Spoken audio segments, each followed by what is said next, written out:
सारी समस्या का हल। जब एक लोटा जल लेकर आप देव अधिदेव महादेव के पास जाओगे तो निश्चित है वो एक लोटा जल तुम्हारे चित्त को और तुम्हारे चरित्र को बदल कर रख देगा, ये निश्चित है। वो एक लोटा जल तुम्हारे चित्त को बदलेगा, तुम्हारे चरित्र को बदलेगा। जब तुम्हारा बुद्धि, तुम्हारा चित्त, तुम्हारा मन अपने आप बदल जाएगा। शंकर के मंदिर जाओगे, शिव जी राहें खोलना प्रारंभ करेंगे, मार्ग खोलना प्रारंभ करेंगे। तुमने शिव का मार्ग पकड़ा तो शिव भी तुम्हें कोई अच्छा मार्ग पकड़ा कर उस मंजिल तक पहुंचाने का प्रयास करें। मंजिल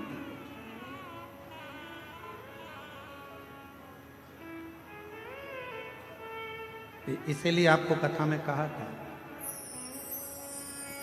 वो लाइन तो आपको भी याद होगी, ऐसे दयालु नाथ, सब बोलो सब, रिश्ता बनाइए, ऐसे दयालु नाथ से रिश्ता बनाइए, मिलता रहेगा आपको जो कुछ भी चाहिए, मिलता रहेगा आपको जो कुछ भी चाहिए।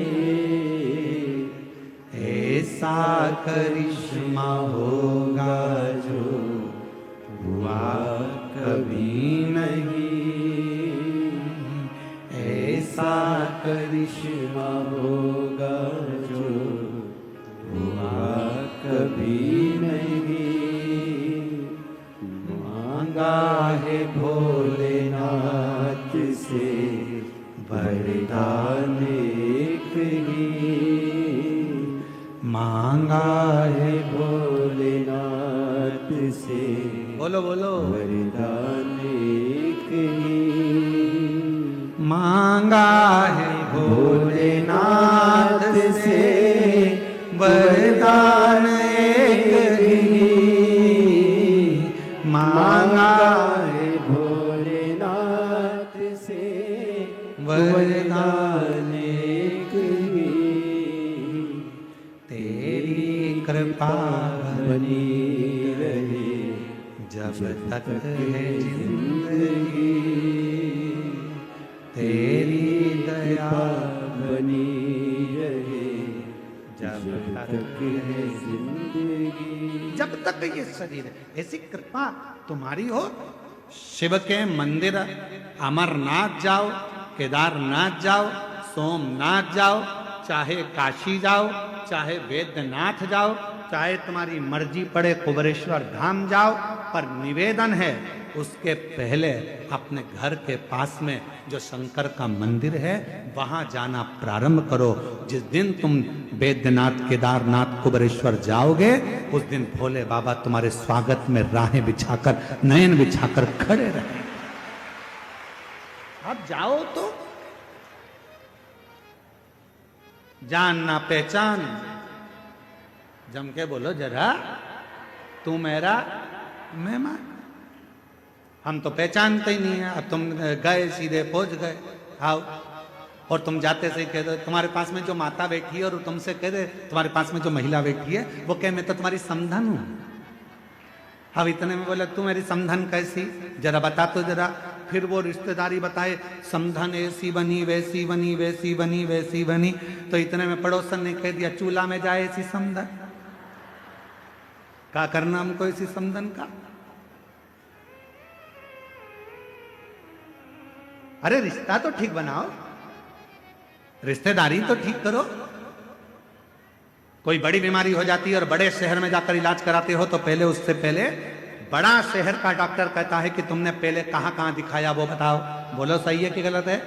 पहले बताओ कहां कहां दिखाया, फाइल लाओ। फिर तुम फाइल लाओगे, साहब हमने ये बेगूसराय दिखाया था, फिर हम पटना गए, फिर पटना के बाद हम यहाँ दिल्ली आए हैं, अब ये दिल्ली में आपको दिखा रहे हैं, फिर दिल्ली में अगर काम नहीं होता मुंबई जाएंगे, मुंबई में दिखाएंगे। तुम पहले अपने गांव में दिखाए, गांव से फिर बड़े पटना तक पहुंचे, पटना से फिर दिल्ली तक पहुंचे। उसी तरह धीरे धीरे बढ़ोगे, फाइल आखिरी में बड़ा डॉक्टर देखेगा तो देख कर कहेगा कि लाओ अब फाइल में देखता हूं, और पीछे के सारे रिकॉर्ड देखने के बाद फिर वो निर्णय देगा कि तुमको ये बीमारी है और इसका इलाज यहाँ हो सकता है, तुम चिंता मत करना, मैं तुम्हें ठीक कर कर भेज दूंगा, बिल्कुल चिंता मत करो, तुम्हें आराम है।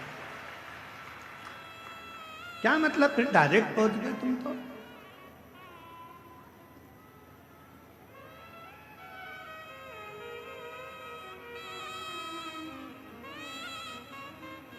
बिहार के कितने लोग बैठे हैं, बिहार के हाथ उठाओ जरा। वो धर लो दादा, धर लो, वापिस धर लो, तुम तो सब वापिस वापिस। झारखंड के कितने बैठे, जरा हाथ उठाओ।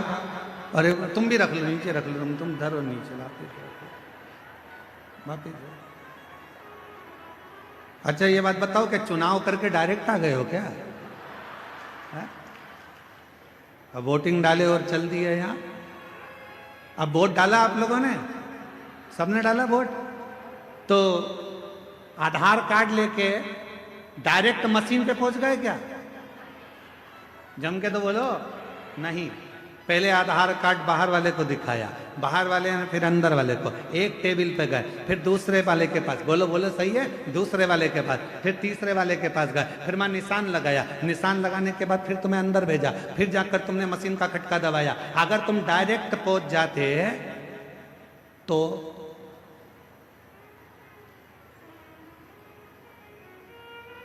बोलो बोलो बोलो, तेरा क्या होगा कालिया? डायरेक्ट पहुंच जाते तो फिर क्या होता? 1 महीने तक तुम्हें छोड़ा नहीं जाता, बंद करके धर दिया जाता, छोड़ते नहीं। इसलिए धीरे धीरे गए, यहां दिखाया अंदर प्रवेश, टेबल पे दिखाया, रजिस्टर पे चढ़ा, फिर वहां गए, फिर उसने टिक लगाया, फिर आगे गए, फिर तुम्हारा चेहरा मिलाया, फिर इसके बाद उसने शाही लगाई, फिर जाकर तुम्हारे निशान लगने के बाद तुमने बटन दबाई। उसी तरह सबसे पहले अपने घर के पास के शिवलिंग पर जल चढ़ाना प्रारंभ करो, फिर बाबा धीरे धीरे तुमको आगे बढ़ाता जाएगा, और एक दिन मेरा केदारनाथ, मेरा बैद्यनाथ, मेरा विश्वनाथ तुम्हें बुलाता है, फिर बुलाएगा। आइए बहन।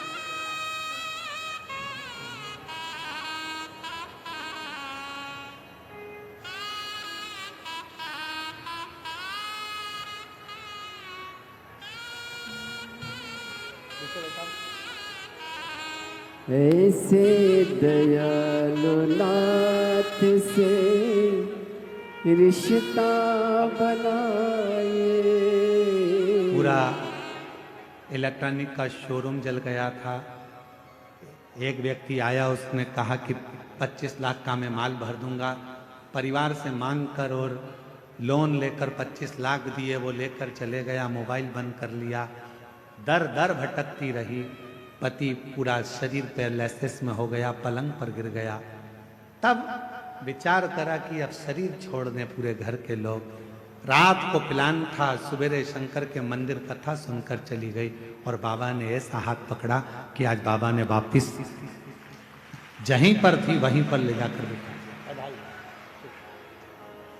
ऐसे दयालु नाथ से रिश्ता बनाए।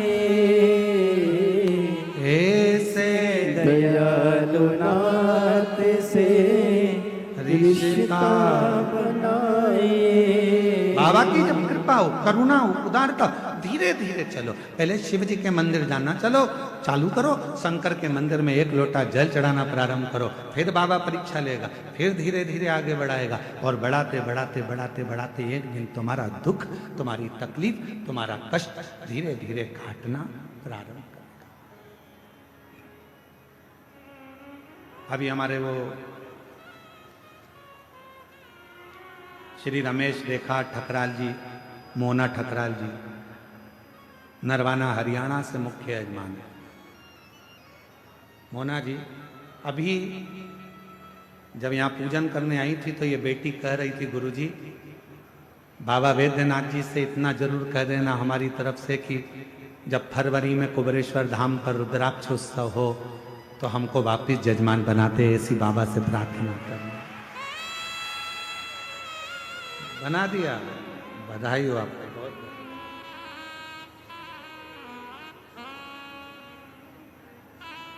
ऐसी शिव से प्रार्थना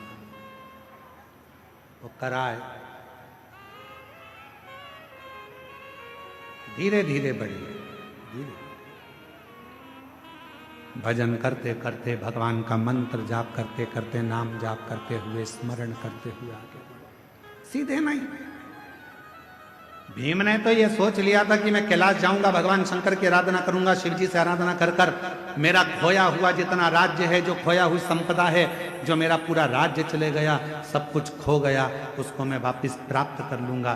पर नहीं, नहीं, भगवान कृष्ण ने कहा ऐसा मत करो, रोज पार्थिव पूजन करो, रोज शिव जी के मंदिर में एक लोटा जल चढ़ाओ, रोज शंकर का भजन करो, रोज। हम क्यों कहते हैं कि अपने घर के दरवाजे पर श्री शिवाय नमस्तुभ्यम लिख दो, अपने घर के दरवाजे पर एक स्टिकर ले जाकर चिपका दो, गाड़ी पर एक स्टिकर चिपका दो श्री शिवाय नमस्तुभ्यम का, दरवाजे पर चिपका दो। क्यों? जब कोई दुख की खबर आ रही होगी, कोई तकलीफ की खबर आ रही होगी, जो खबर देने वाला होगा सामने खड़ा होगा, दरवाजा बंद होगा, जितनी देर खड़ा रहेगा ऊपर लिखा हुआ श्री शिवाय नमस्तुभ्यम पड़ेगा। जब आप दरवाजा खोलोगे तो वो दुख की खबर भी अच्छी खबर में बदल जाएगी और आपके जीवन में खुशी।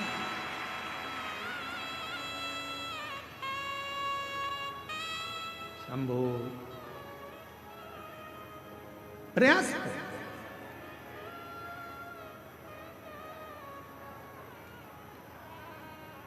जब आप भजन करें, स्मरण करें, मंत्र जाप करें, नाम जाप करें, नाम कीर्तन करें, जब आप श्री शिवाय नमस्तुभ्यम मुख से बोलें तो ये विचार करें कि हमें धीरे धीरे बढ़ना है, धीरे धीरे। कितना तप किया था माता पार्वती जी ने? सब कुछ छोड़ दिया था, सब कुछ त्याग दिया। एकदम मेरी माता पार्वती जी ने कुछ नहीं त्यागा। मेरी माता पार्वती जी ने त्यागा था तो धीरे धीरे त्यागा था। पहले भोजन त्यागा एक समय का, फिर फलहार लिया, फलहार त्यागा, फिर पत्तों का सेवन करा, वो भी त्याग दिया, फिर केवल श्वास लेती थी, वो भी धीरे धीरे छोड़कर नासिका के एक छिद्र से माता श्वास लेती और उसी छिद्र से छोड़ देती। और एक समय ऐसा आ गया कि मां पार्वती जी ने नासिका के एक छिद्र से श्वास ले तो ली पर उसे छोड़ती ही नहीं, उसे छोड़ती नहीं। बहुत प्रयास किया, छूट नहीं। तब भगवान शिव को लगा कि ये प्राण त्याग देगी, अब मुझे जाना पड़ेगा, अब मुझे जाना पड़ेगा और मुझे जाकर दर्शन देना पड़ेगा। इसलिए शिव महापुराण की कथा कहती है, शंकर भगवान पर जल चढ़ाने वाला, शिव के मंदिर जाने वाला, शंकर की कथा श्रवण करने वाले को भगवान देवाधिदेव महादेव उसके चित्त और उसके चरित्र को शुद्ध कर देते हैं। और जिसका चित्त और चरित्र दोनों शुद्ध हो जाता है, फिर देवाधिदेव महादेव मिलने में देरी नहीं करते। मेरे ओघड़दानी मिलते जरूर हैं जब चित्त और चरित्र श्रेष्ठ हो गए।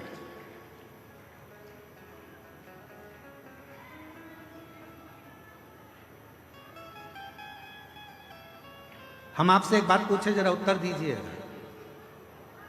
आप में से कितनी माताएं जो अपने बेटे से कहती है बेटा मोबाइल देख ले? कोई बोलता है अपने बच्चे से कि मोबाइल देखो? बच्चा अपने आप मोबाइल उठाता है, देखना चालू कर देता है। आप में से कोई माता ऐसी है जो अपने बच्चे से बोलती है बेटा पान की दुकान पे जाके खड़ा हो जा?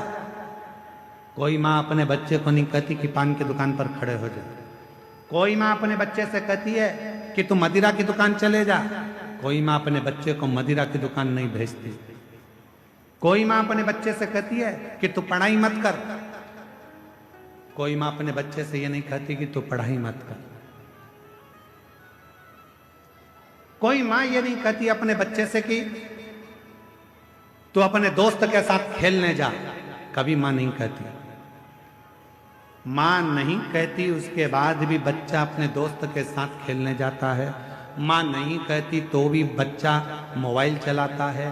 माँ नहीं कहती, उसके बाद भी बच्चा गलत दुकान पर जाकर खड़ा हो जाता है। माँ नहीं कहती तो भी बच्चा गलत संगत में पड़ जाता है। तो फिर विचार करिए, तुमने नहीं कहा, उसके बाद भी गलत जगह पर ये बच्चा क्यों जा रहा है? ये बच्चा गलत क्यों कर रहा है?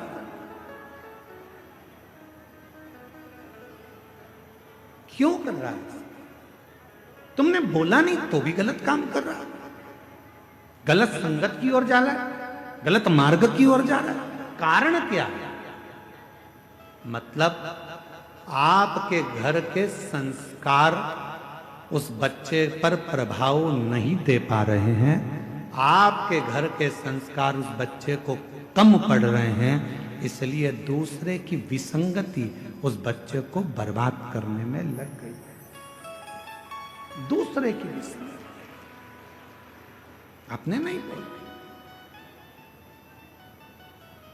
बिना बोले बच्चा मोबाइल चला रहा है, बिना बोले बच्चा दोस्तों के साथ घूम रहा है, बिना बोले बच्चा रात को 10-10, 11-11 बजे तक आ रहा है, बिना बोले बच्चा मदिरा पान कर रहा है, बिना बोले बच्चा तंबाकू खा रहा है। खुशी तब मनाना जब बिना बोले तुम्हारा बच्चा एक लोटा जल भरकर शंकर के मंदिर जाना चालू कर दे, तब समझना कि हमारे संस्कार पोषित हुए,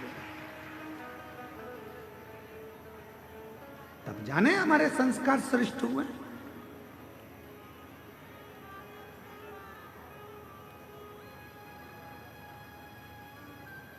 अभी दीदी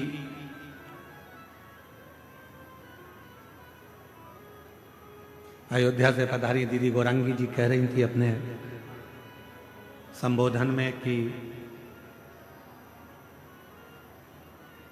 मेरे भी माता पिता हैं और मैं भी एक माता पिता की बेटी हूं।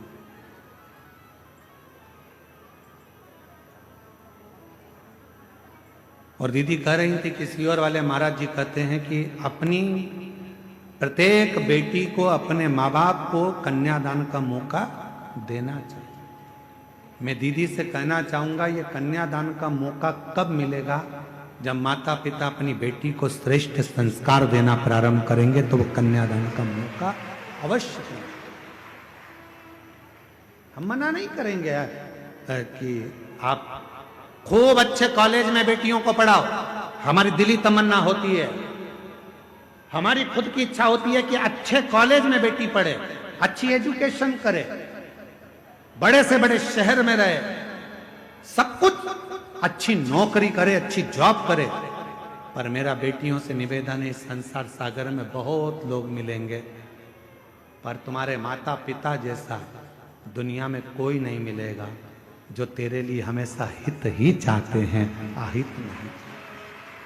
सब मिलेंगे, कोई अपना फायदा। अभी जैसे वो बहन ने लिखा, एक व्यक्ति आया कि तुम्हारी दुकान जल गई, तुम 25 लाख रुपए दे दो मेरे को, मैं तुम्हारी दुकान में माल मंगवा कर भेज दूंगा। पति तो पहले से इसमें पड़े सो तो कहाँ करे, 25 लाख ले गया, मोबाइल बंद कर कर। ऐसे ढेर मिलेंगे जो तुम्हारा केवल उपयोग करेंगे, थोड़ा धन दिखाएंगे, थोड़ा शरीर दिखाएंगे, थोड़ा वैभव दिखाएंगे और तुम्हें गलत संगति में, विकृतियों में लेकर जाएंगे। और एक दिन जब पूर्ण तरह से तुम उसके चुंगल में आ गए, फिर वो तुम्हें बर्बाद कर कर एक दिन मारकर टुकड़े कर कर अटैची में भरकर फेंक देंगे। बहुत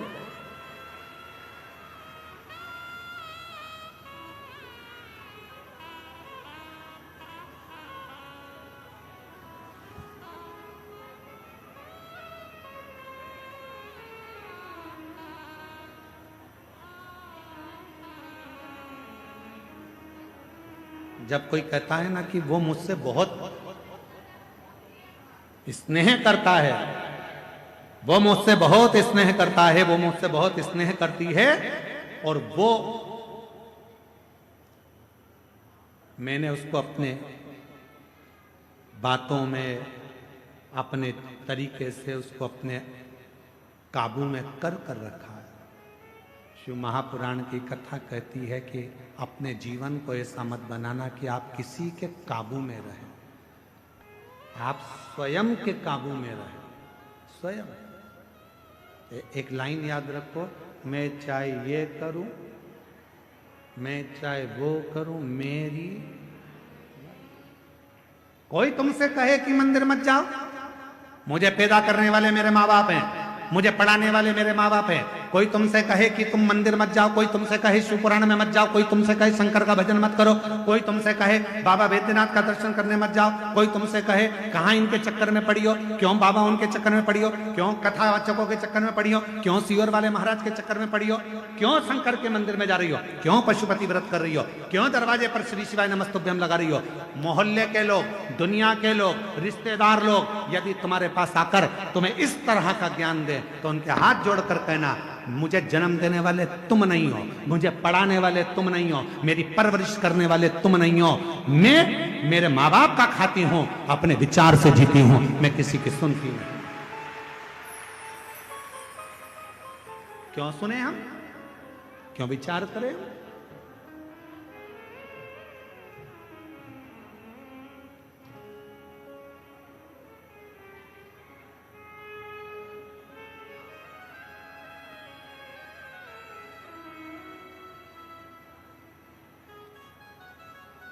क्यों विचार करें हम इस चीज का? ये सब विचार नहीं, हम किसी के कहने पर नहीं चलते, हम तो बाबा के भरोसे चलते हैं, हम तो बाबा के भरोसे चलते हैं।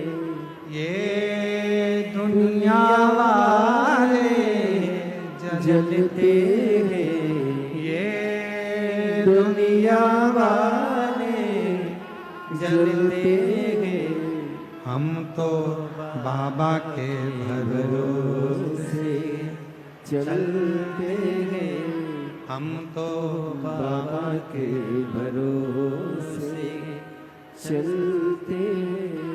डमरू वाले के भरोसे चलते हैं, काशी वाले के भरोसे चलते हैं, देवघर वाले के भरोसे चलते हैं, हम तो बाबा के भरोसे चलते हैं, शंभू बाबा बाबा के भरोसे चलते हैं। हम उसके भरोसे चलते हैं, हम किसी के कहने पर नहीं चलते।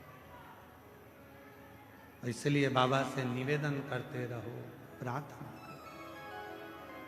कि अब दया करो है भोलेनाथ, मस्त रहूं तेरी मस्ती में, अब दया करो हे भोलेनाथ, मस्त रहूं तेरी मस्ती में, अब दया करो है भोलेनाथ, मस्त रहूं तेरी मस्ती में, अब दया करो हे भोलेनाथ, मस्त रहूं तेरी मस्ती में, मेरे सिर पर रख दो अपना हाथ, मस्त रहूं तेरी मस्ती में, ओ मेरे सिर पर रख दो अपना हाथ, मस्त रहूं तेरी मस्ती में, अब दया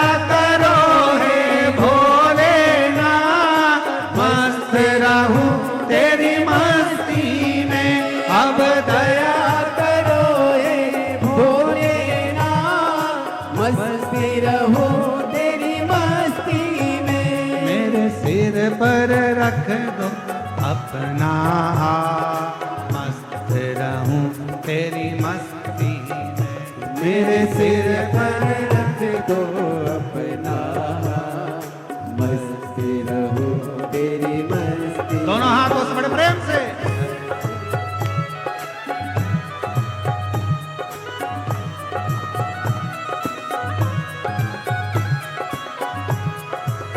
जो रोड पर बैठे हैं, बाहर दुकानों पर, गाड़ियों पर, मकानों पर बैठे हैं, वो भी दोनों हाथों से ताली बजाते हुए सावधानी से, आनंद से।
तेरे द्वार खड़े हैं रख ले लाज, मस्त रहो तेरी मस्ती में।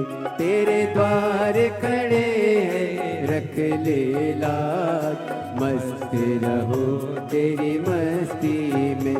मैं तो झूम झूम के नाचूं आज, मस्त रहो तेरी मस्ती में।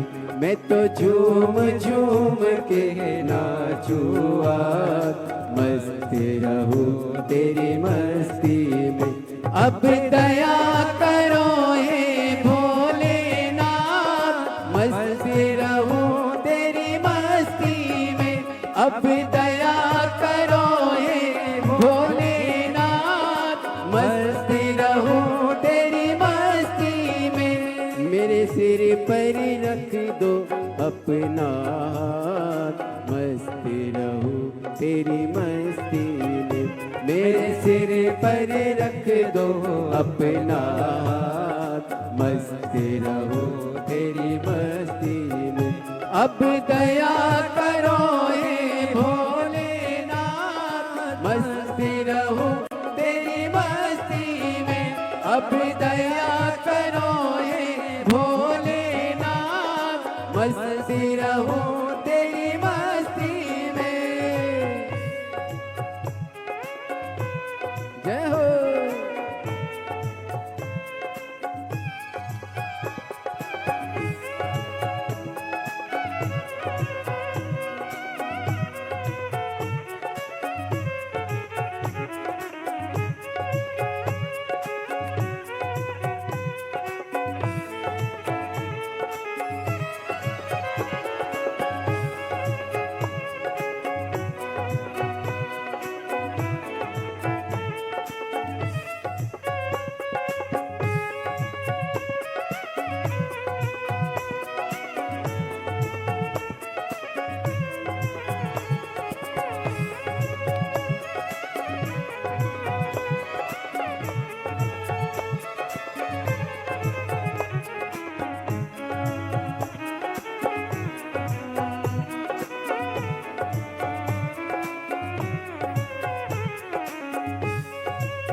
मेरे मन में बसे हो भोलेनाथ, मस्त रहो तेरी मस्ती में।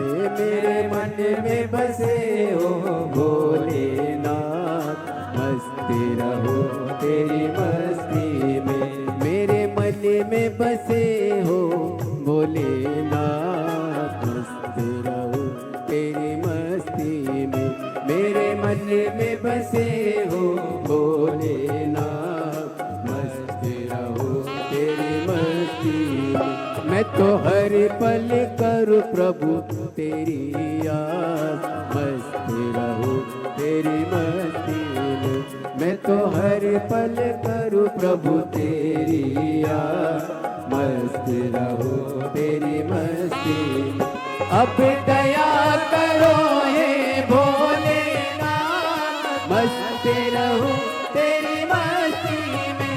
अब दया करो हे भोलेनाथ, मस्त रहो तेरी मस्ती में। मेरे सिर पर रख दो अपना हाथ, मस्त रहो तेरी मस्ती में। हो मेरे सिर पर रख दो अपना हाथ, मस्त रहो तेरी मस्ती में। अब दया करो हे भोलेनाथ, मस्त रहो तेरी मस्ती में। अब दया करो हे भोलेनाथ, मस्त रहो तेरी मस्ती में।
मगन हूँ भोले तेरे साथ, मस्त रहो तेरी मस्ती में।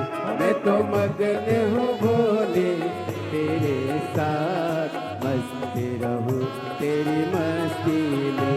जप हरे हरे भोले तेरा नाम, मस्त रहो तेरी मस्ती में। जप हरे हरे भोले दिन और रात, मस्त रहो तेरी मस्ती में। अब दया करो हे भोलेनाथ, मस्त रहो तेरी मस्ती में। अब दया करो हे भोलेनाथ, मस्त रहो तेरी मस्ती में। अब दया करो हे भोलेनाथ, मस्त रहो तेरी मस्ती में। दया करो हे भोलेनाथ, मस्त रहो तेरी मस्ती में। अब दया करो हे भोलेनाथ, मस्त रहो तेरी मस्ती में। अब दया करो हे भोलेनाथ, मस्त रहो तेरी मस्ती में। अब दया करो हे भोलेनाथ,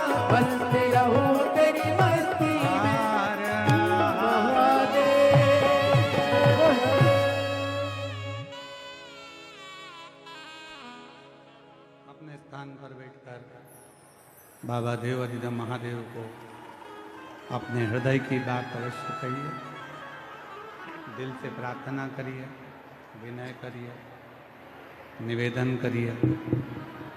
जहाँ जगह मिले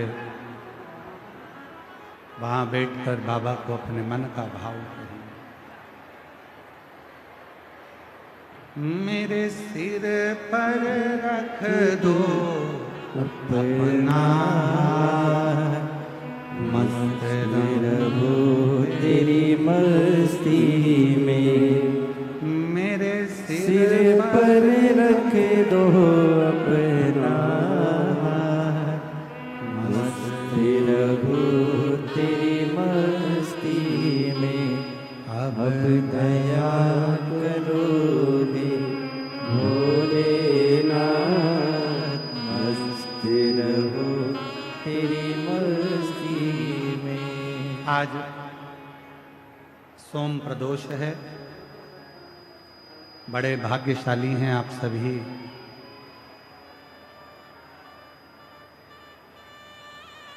सत्रह तारीख को आज सोम प्रदोष है।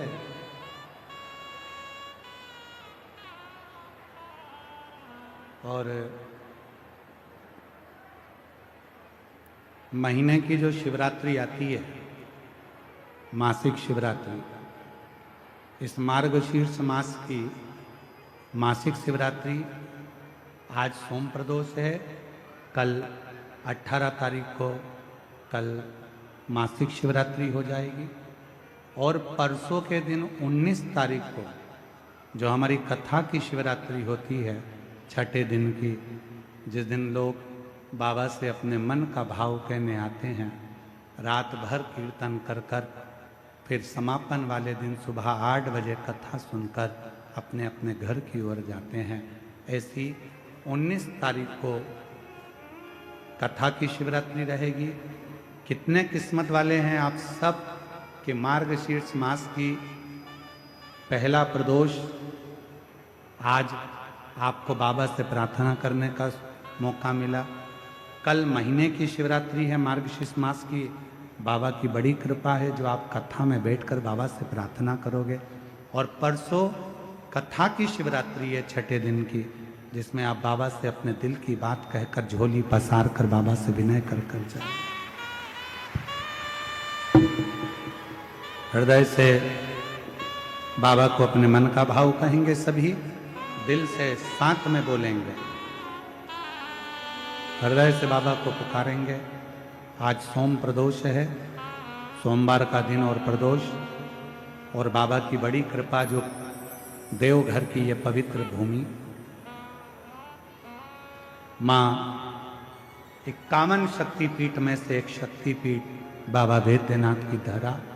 साथ में सब प्रार्थना करिए, विनय करिए।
शंकर जपू तेरी माला, भोले बाबा जपू तेरी माला, भोला सब दुख काटो मारा।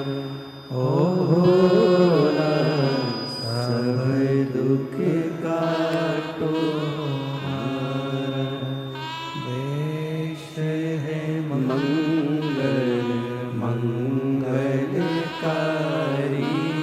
देश है मंगल मंगलकारी, शमशान वासी हमारा, शमशान वासी हमारा। ओ भोला सब दुख काटो मारा। ओ भोला सब दुख काटो मारा।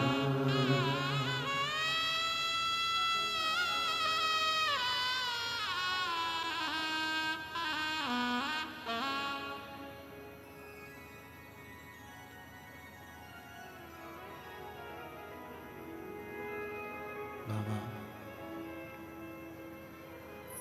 देवादिदेव महादेव, भगवान शिव ओघड़दानी, त्रिकालदर्शी, कैलाशी, अविनाशी, भगवान शंकर की कथा कह रहे, शिव महापुराण की कथा वर्णन कर रहे हैं।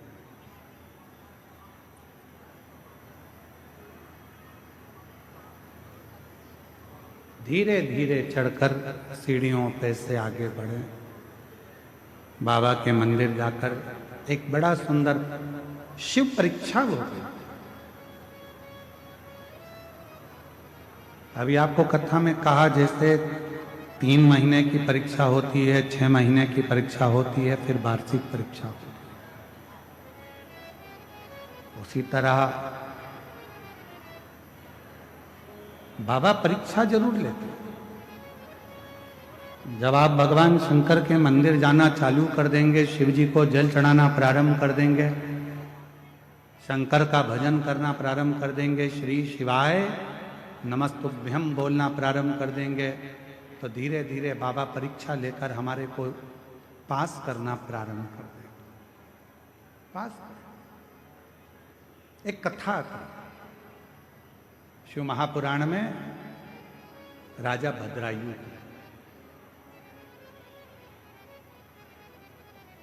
एक राजा भद्रायु हुए जिनके माता पिता भगवान शंकर के परम भगत थे, पर पूर्व के कर्म के अनुसार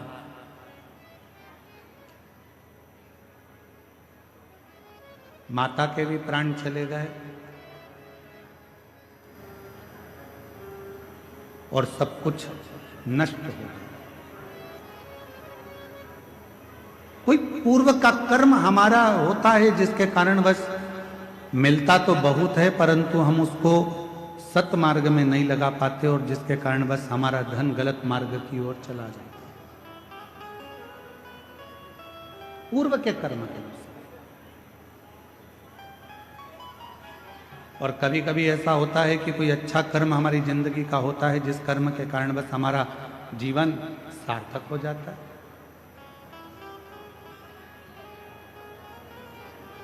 सरल हो जाता है।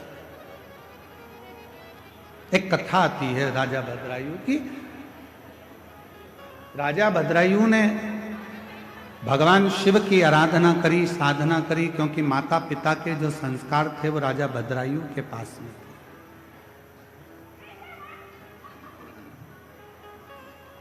और हम निवेदन करें आप सबसे कि बच्चों को कार भले ना दिलाओ, पर बच्चों को संस्कार जरूर दिलाओ।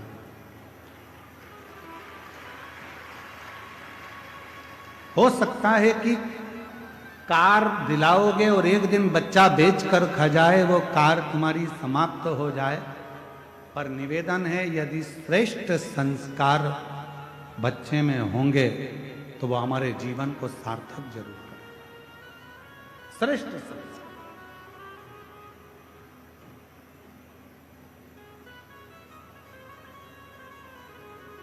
जैसे आज हमारे कथा के मध्य में अयोध्या से दीदी का आगमन हुआ, ऐसे ही परसों 19 तारीख को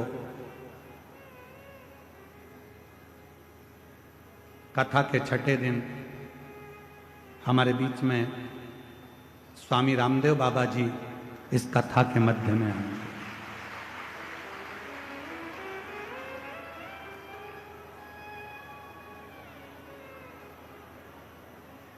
परसों 19 तारीख को स्वामी रामदेव बाबा जी कथा के बीच में आएंगे। साथ ही आस्था चैनल के सीईओ माननीय प्रमोद जोशी जी साथ में आएंगे और स्वामी जी के ही कार्य को निरंतर रूपांतरित करने वाले, जिन्होंने इस देवघर की कथा को बहुत सभी से मिलकर साध कर इस कथा को देवघर में अग्रण्य भाव में करवाया, ऐसे एस के तिजारा वाला जी वो भी इस पवित्र कथा में पहुंचेंगे और बाबा की इस नगरी में संतों का एक आनंद इस कथा का रसतत्व ग्रहण करेंगे। तो ये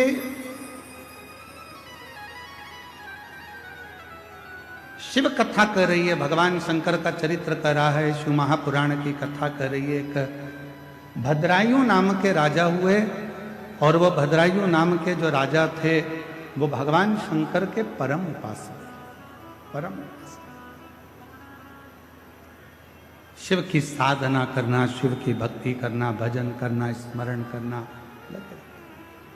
उनकी धर्मपत्नी का नाम था कीर्ति मालिनी।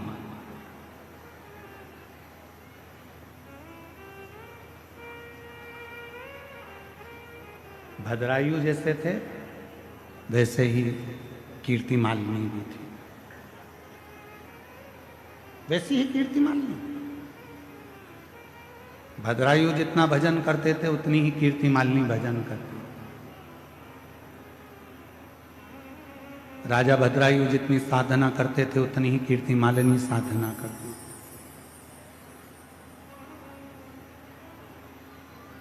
अभी आपको कथा में कहा कि भगवान जिसको अपना बनाना चाहते हैं, भगवान जिसको बहुत कुछ देना चाहते हैं, भगवान जिसकी गोदी में खुशियां प्रदान करना चाहते हैं, उसकी परीक्षा जरूर है।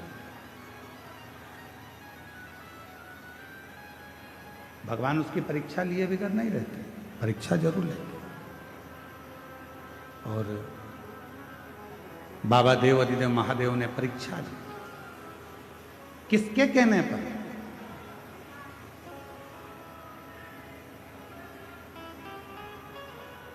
स्कंद पुराण का 531वें नंबर का प्रश्न राजा भद्रायु की कथा का बड़ा सुंदर वर्णन करता है और शिव महापुराण भी राजा भद्रायु की कथा का वर्णन करता है। शिव पुराण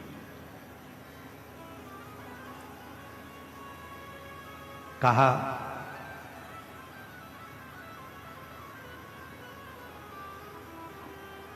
एक बार मां जगत जननी जगदम्बा अंबा भवानी मां पार्वती जी अपनी 2 सहेलियों के साथ जा रही थी।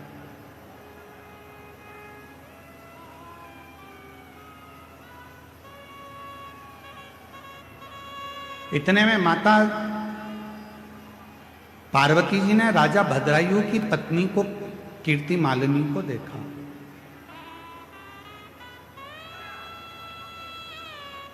और राजा भद्रायु की पत्नी जब कीर्ति मालिनी दिखी, जहां शंकर भगवान का शिवलिंग था, जहां देवाधिदेव महादेव विराजमान थे, उस शिवलिंग के ठीक सामने जहां नंदी विराजमान था, उस नंदी के पीछे का जो चौबारा था, उस चौबारे को कीर्ति मालिनी साफ कर रही थी।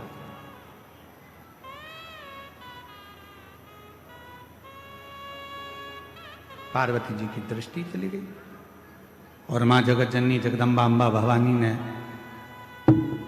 माता पार्वती जी ने देखा तो अपनी सहेली से पूछा कि ये है कौन? कौन है ये जो भगवान शंकर के मंदिर में पोछा लगा रही है, झाड़ू लगा रही है, सेवा कर रही है? आखिर ये है कौन? पार्वती जी की सहेली के मुख से निकल गया, ये राजा भद्रायु की पत्नी कीर्ति मालिनी। राजा भद्रायु, हाँ, शिव का परम उपासक है। भगवान शंकर की अविरल भक्ति को वह धारण करता है, शिव जी का भजन करता है, शिव नाम में डूबा रहता है। भगवान शंकर के सिवाय उसका मन कहीं लगता ही नहीं है। शिव शिव शिव शिव दिन रात रटता रहता है, दिन रात। ऐसा कोई क्षण नहीं जाता जिस क्षण में वो भगवान शंकर का भजन ना करता। प्रत्येक क्षण, प्रत्येक पल, प्रत्येक घड़ी वो शिव भक्ति में डूबा है। यहां तक नाम जप इतना ज्यादा करता है कि सिर भी नहीं। वो एक श्रीमद् भागवत में एक उद्धव संवाद में एक लाइन आती है, महाराज, सर झुकाने की फुर्सत नहीं है, ऐसी एक लाइन उद्धव चरित्र में कथाकार बड़ी सुंदर उसको गाते हैं। यहाँ दम दम होती है पूजा, सर झुकाने की फुर्सत नहीं है, ये तो प्रेम की बात है। तो धीरे आ रहा है, सर झुकाने की फुर्सत नहीं है, ये तो प्रेम की बात है। तो बंदगी तेरे बस की नहीं है। बस उसी तरह राजा भद्रायु का चरित्र कह रहा है, उसी तरह भद्रायु का चरित्र वर्णन कर रहा है। शीश भी नहीं झुकाता भद्रायु, शिव नाम में लगा रहता है, भगवान शंकर के भक्ति में लगा रहता है, भगवान शंकर के मंत्र जाप में लगा रहता है। पार्वती जी ने पूछा, भद्रायु कौन? सखी ने कहा, शंकर का भक्त। और एक लाइन सखी ने और कह दी पार्वती जी से कि तुम्हारी भक्ति भद्रायु की भक्ति के आगे तो शून्य है। जो भद्रायु भक्ति करता है उसके आगे पार्वती तुम्हारी भक्ति शून्य है।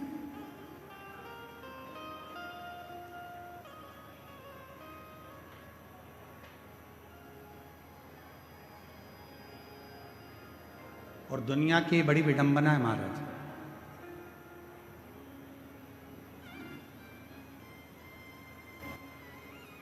संसार में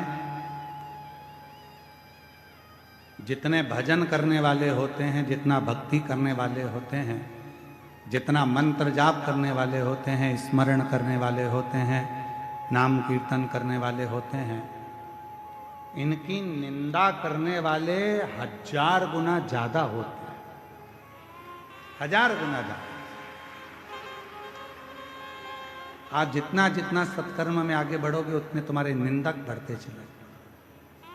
पर अपने को नहीं डरना, आग लगे बस्ती में क्या किसको रोइए, हम तो बाबा के भरोसे। फिर कुछ भी हो अपने को टेंशन। अब भद्रायु भजन करने वाला, भद्रायु राजा भगवान की भक्ति करने वाला, और पार्वती जी की दृष्टि पड़ गई और पार्वती जी की सहेली ने कह दिया तुम्हारी भक्ति राजा भद्रायु के आगे तो शून्य है, शून्य।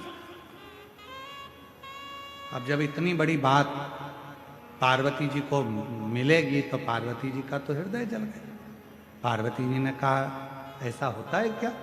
मैंने कहा शिव जी की भक्ति को धारण करा है, शंकर की भक्ति को मैंने किया है और मैंने शिव जी को प्राप्त करा है। मेरी भक्ति के आगे क्या भद्रायु की भक्ति श्रेष्ठ है?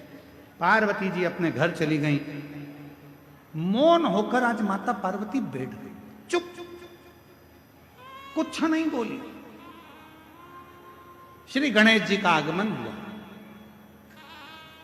और गणेश जी ने पूछ लिया, मां 3 दिन से देख रहा हूं आपको माता, आप मौन हो, कुछ बोलती नहीं, क्या बात है? गणेश जी ने जैसे ही कहा तो माता बोली कि मैंने सुना है कि भद्रायु राजा की शिव भक्ति बड़ी प्रबल है।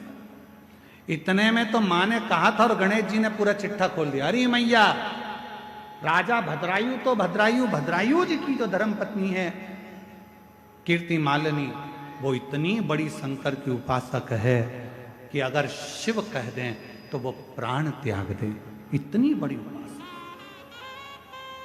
अब तो माता के मन में आया कि सहेली कह रही थी, मतलब बात सत्य हो गई। अभी भी मन स्थिर नहीं रहा। आज मन में शांति नहीं थी तो भ्रमण करने के लिए बाहर चली गई। जैसे ही बाहर गई तो 2 सहेली और मिल गई, लक्ष्मी और सरस्वती।